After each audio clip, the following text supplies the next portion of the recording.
నరేంద్ర మోడీ జంజీ విషయం ఏదో ఇప్పుడే అన్నట్టు ప్రచారం చేస్తున్నారు. ఆయన మొట్టమొదటి నుంచి అదే పనితో ఉన్నారన్నట్టు విషయం మీదన వలివేటి అమరేంద్ర గారికి సంబంధించిన కథనం చూద్దాం. ఈరోజు కొత్తగా ఆయన జంజీల గురించి మాట్లాడడం ప్రారంభించలేదు. 2018 నుంచి పరీక్షా పే చర్చ పేరుతో జంజీలోకి చేరబోతున్న దాని ముందు తరాలను కూడా ఆయన చేరుకున్నారు. అడ్డంకుల్ని అవకాశాలుగా మార్చుకోవాలని ఎప్పుడూ చెబుతూ ఆచరణలో చూపే మోడీజీ ఈ బొద్దింకల సందర్భాన్ని అందిపుచ్చుకున్నారు.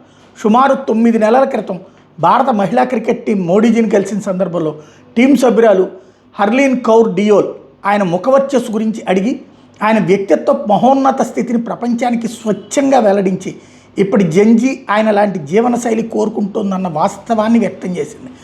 మరోపక్క మోడీజీ కంటే 25 ఏళ్ల చిన్నదైన ఇటలీ ప్రధాని జార్జియా మెలోని చాలా ఆత్మీయంగా మెలగడాన్ని జీర్ణించుకోలేని ఈ కుర్ర కొంకలు మోడీజీ కంటే భారతీయ జంజీని ప్రభావితం చేయగలరా?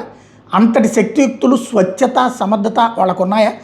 అందుకే సాధారణంగా చాలా సున్నితంగా, సునిశితంగా, స్పష్టంగా, సరళంగా ప్రసంగించే మోడీజీ జంజీ లక్ష్యంగా చేస్తున్న ప్రసంగాలు కొత్త పుంతలు తొక్కుతున్నాయి, నేరుగా చేరుతున్నాయి. సెల్ఫీ వీడియోలు సరికొత్త రికార్డులు సృష్టించడం మొదలుపెట్టాయి. ఈ సందేశాల్లో ఆయన ఎంచుకున్న శైలి అద్భుతం, అపూర్వం, అనూహ్యం. ఆంటోనీ స్పీచ్ పేరుతో ప్రపంచ ప్రఖ్యాతిగాంచిన షేక్స్పియర్ శైలిని ఆయన ఎంచుకున్నారు.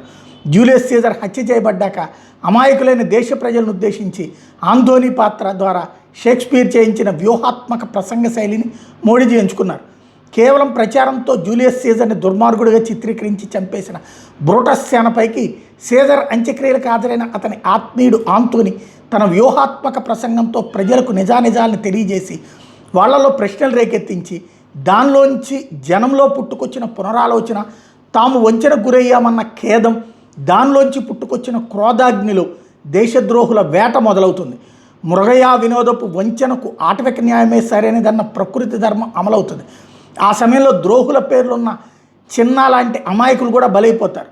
ప్రశ్నిస్తాం, నిగ్గదీస్తాం, మెడలు ఉంచుతాం అంటూ గంజాయి విషం కక్కుతున్న డీప్ స్టేట్ జంజీ మాయలో అసలు సిసలు భారతీయ జంజీ పడకుండా కాపాడుకుంటూనే వారిలో తులసి లాంటి పవిత్ర ఆలోచనలు రేకెత్తించడం మొదలుపెట్టారు.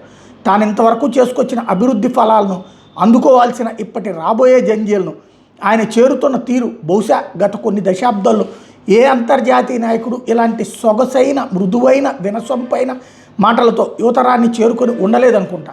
మొన్న ఆగస్టు 8న ఇదే జంతర్ మంతర్కి కేవలం 10 కిలోమీటర్ల దూరంలో ఉన్న ప్రఖ్యాత ఐఐటి ఢిల్లీ 57వ స్నాతకోత్సవంలో 3000 మంది పట్టభద్రులు, 580 మంది పిహెచ్డి పట్టా పొందిన అచ్చమైన, స్వచ్ఛమైన అగ్రశ్రేణి జంజీలను ఉద్దేశించి ఆయన చేసిన చారిత్రాత్మక ప్రసంగం వాళ్ళతో పాటు యావత్ దేశంలోనూ జంజీలకు, ప్రపంచానికి కూడా చేరుకుంది. ప్రశ్నించకుండా, ఆలోచన చేయకుండా గుడ్డిగా దేన్ని ఆమోదించవద్దని చెబుతూనే సిలబస్ పరీక్షలకే కానీ జీవితానికి కాదని, అది అవుట్ ఆఫ్ సిలబస్ అని అప్రమత్తం చేస్తూనే దేశీయంగా సెమీకండక్టర్ల తయారీలో తొలి ఉత్పత్తి యూనిట్లు ఇప్పటికే పనిచేయడం ప్రారంభమై ఈరోజు మన దేశంలో ఒక యువకుడు పూర్తి ఆత్మవిశ్వాసంతో భారత్లో సొంతంగా ఒక చిప్పుని తయారు చేసిన మొదటి తరం నాదే అని గర్వంగా చెప్పుకుంటున్నాడు అనే అద్భుత సందర్భాలను ప్రస్తావించారు. అలా ప్రచారంలోంచి పుట్టుకొచ్చిన బొద్దింకలకు ప్రచారంతోనే బొంద పెడుతున్నారు మోడీజీ. మనం జాగ్రత్త పడాల్సింది మన అసలు జంజీలు అలాంటి ఆవేశాలకులోనే విచక్షణ కోల్పోకుండా చూసుకోవాలి.